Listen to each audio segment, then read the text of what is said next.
बिस्मिल्लाहिर्रहमानिर्रहीम। अल्लाहुम्मा सल्ली अला मोहम्मद व अला आलि मोहम्मद।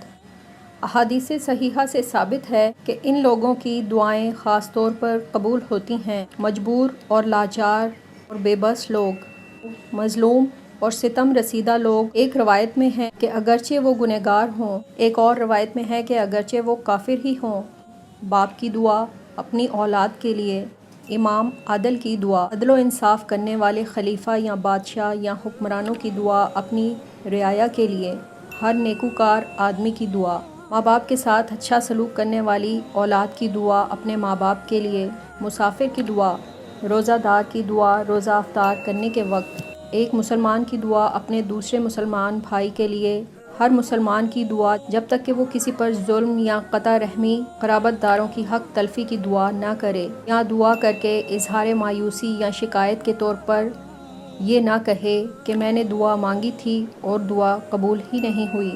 एक हदीस में आया है कि अल्लाह ताला के कुछ अज़ाब जहन्नुम से आज़ाद करदा बंदे हैं जिनमें से हर एक की दिन रात में एक दुआ ज़रूर कबूल होती है। जामिया अबू मंसूर में एक रवायत है कि सही दुआ हाजी की होती है यहाँ तक कि वो अपने घर हज से वापस आ जाए। अगर वीडियो पसंद आए तो चैनल को सब्सक्राइब करें, वीडियो को लाइक और शेयर ज़रूर करें।